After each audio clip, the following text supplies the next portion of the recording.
Hi friends, welcome to cook to easy. ఈరోజు మనం చూడబోతున్న recipe కరివేపాకుతో ఒక మంచి పొడి రెసిపీ అండి. చాలా ఈజీగా చేసుకోవచ్చు. రండి, ఈ కరివేపాకు పొడి చేయడానికి ఏమేమి కావాలి, ప్రాసెస్ ఏంటి అనేది చూసేస్తాం. ఈ పొడిని మనం ఇడ్లీ దోశకి పెట్టుకోవచ్చు. సేమ్ టైంలో మనము వెజిటబుల్స్ వేసి లైట్గా అన్నంని ఫ్రై చేస్తున్నప్పుడు కూడా దీన్ని మనం మిక్స్ చేసుకోవచ్చు అండి. ఈ పొడి చేయడానికి కోసం 2 కప్ అంతా కరివేపాకుని తీసి బాగా కడిగి ఇలా ఆరబెట్టి పెట్టుకున్నానండి.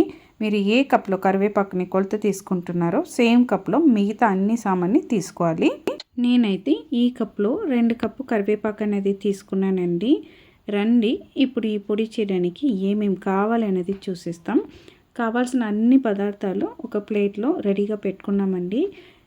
మనం కొలతకు పెట్టుకున్న ఆ కప్పులో చన్నదాలు వచ్చి ఒక 1/2 కప్ అండి. అలానే పొట్టుతో ఉన్న మినపప్పు వచ్చి 1/2 కప్పు, పల్లిపప్పు వచ్చి ఒక 1/2 కప్పు.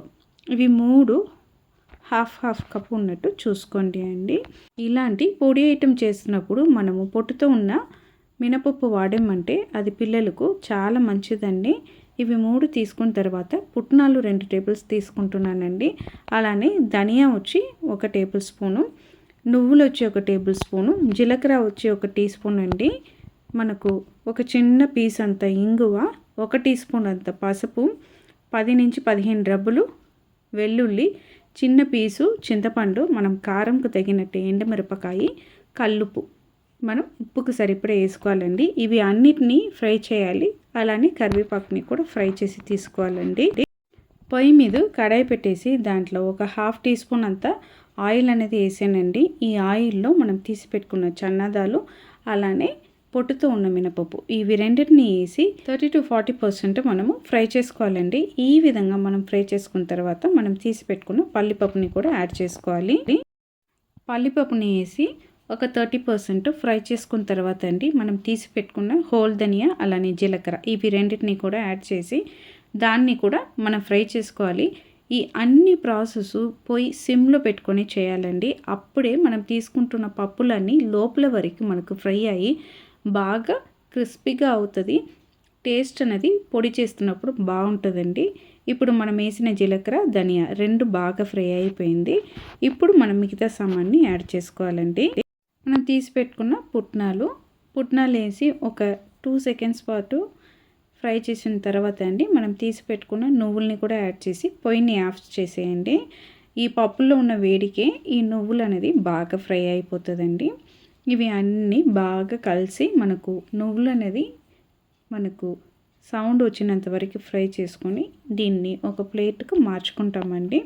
మార్చుకున్న తర్వాత మనం దీంట్లో ఎండుమిరపకాయ మిగతా సామాన్ అనేది ఫ్రై చేసుకుంటాము.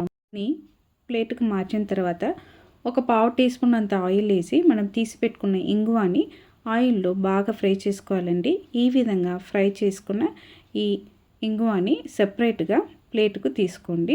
ఈ విధంగా తీసుకున్న తర్వాత అండి మనం కారంకు తగ్గినట్టు ఇక్కడ ఎండుమిరపకాయ అనేది వాడాలి. నేనైతే ఇక్కడ 7 నుంచి 8 వాడానండి. మీకు ఇంకా కారం కావాలంటే 10 వరకు మీరు వాడుకోవచ్చు. ఇలా మనం ఎండుమిరపకాయ ఫ్రై చేస్తున్నప్పుడే మనం తీసి పెట్టుకున్న చింతపండుని కూడా వేసి ఆయిల్లోనే ఫ్రై చేసుకోవాలండి. ఈ విధంగా ఫ్రై చేసుకోవడం వల్ల మనకు ఈ పొడి అనేది తొందరగా పాడవకుండా ఉంటుందండి. ఈ విధంగా ఫ్రై చేసుకున్న చింతపండు అలానే ఎండుమిరపకాయని ప్లేట్కు మార్చుకున్న తర్వాత అండి మనము కడాయి అనేది ఇప్పుడు వేడిగా ఉంటుంది. ఆ కడాయిలో మనం తీసి పెట్టుకున్న కల్లుపుని కూడా మనం వేసి బాగా ఫ్రై చేసుకోవాలి.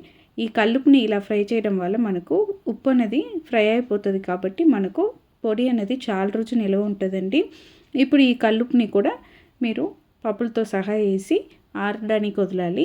ఇప్పుడు బాణలిలో ఆయిల్ అనేది ఏం యాడ్ చేయకుండా మనం తీసి పెట్టుకున్న కరివేపాకుని సిమ్లో పెట్టుకొని మెల్లగా ఫ్రై చేసుకోవాలండి. చూడండి, మనకు కరివేపాకు అనేది చాలా క్రిస్పీగా ఫ్రై అయిపోయింది. ఇప్పుడు ఈ కరివేపాకు కూడా బాగా ఆరాలండి. పప్పులు అన్నిటినీ ఆరపెట్టుకున్నాము. ఇప్పుడు మనం తీసి పెట్టుకున్న పసుపుని కూడా ఈ పప్పులతో సహా వేసేసి మిక్స్ చేసుకోండి. ఆ వేడి మీద ఆ పసుపు అనేది ఫ్రై అయిపోతుందండి. అంతే, మనకు పొడికి కావాల్సిన అన్ని పదార్థాలు సూపర్గా రెడీ అయిపోయింది. వెల్లుల్ని లాస్ట్ మనం పొడిలో వేసి మనం గ్రైండ్ చేసుకోవాలండి. ఫస్ట్ మనం ఏం చేయబోతున్నామంటే మనం తీసి పెట్టుకున్న పప్పుల్ని మిక్సర్ గ్రైండర్కి వేసి మనం పొడి చేసి తీసుకోవాలండి. చూడండి, పొడి అనేది ఈ విధంగా మనకు రెడీ అయిపోయింది. ఇప్పుడు ఈ పొడిని ఒక మిక్సింగ్ బౌల్కి మార్చుకుంటామండి. ఎందుకంటే ఒకేసారి మనం అన్ని పొడి చేయలేదు, మనం బ్యాచెస్లో చేస్తున్నాం కాబట్టి కరివేపాకుని కూడా బాగా గ్రైండ్ చేసిన తర్వాత మనం మిక్స్ చేసి తీసుకోవాలండి. ఈ విధంగా కరివేపాకుని కూడా వేసి బాగా గ్రైండ్ చేసి తీసుకున్నారంటే మనకు పొడి అనేది సూపర్గా రెడీ అయి దొరుకుతుంది.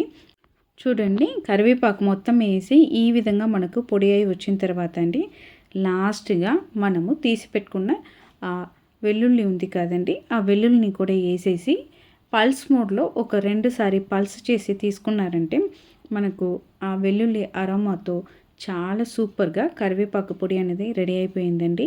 ఇప్పుడు ఈ పొడిని కూడా మనం ఆల్రెడీ ఫస్ట్ బ్యాచ్ పొడి చేసి పెట్టుకున్న పొడితో పాటు కలిపేసి బాగా మిక్స్ చేసుకున్నామంటే మనకు సూపర్గా కరివేపాకు పొడి అనేది రెడీ అయిపోతుంది అండి. అంతే అండి, చాలా ఈజీగా ఇంట్లో ఉన్న కొన్ని వస్తువులతోనే ఈ కరివేపాకు పొడిని సూపర్గా రెడీ చేసేసాము. మీరు కూడా ఒక్కసారి ఈ రెసిపీని ట్రై చేసి చూడండి, టేస్ట్ చేసి చూడండి, మీరు ఖచ్చితంగా ఇష్టపడతారండి. మీకు ఈ రెసిపీ నచ్చిందంటే మన కుక్ టు ఈజీ ఛానల్ని లైక్ చేయండి, షేర్ చేయండి, కమెంట్ చేయండి. తప్పకుండా మన కుక్ టు ఈజీ ఛానల్ని సబ్స్క్రైబ్ చేయండి. మనం చేసిన ఈ కరివేపాకు పొడి ఇడ్లీ, దోశ, అలానే రైస్ ఐటమ్స్లో కూడా మనం యాడ్ చేసుకోవచ్చు. వెజిటబుల్ రైస్ చేస్తున్నప్పుడు ఉట్టిగా వెజిటబుల్స్ని ఆయిల్లో ఫ్రై చేసి ఈ పొడిని వేసి అన్నం వేసి కలిపినా కూడా సూపర్ అయిన లంచ్ బాక్స్ రెసిపీ అండి. ట్రై చేయండి. అందరికీ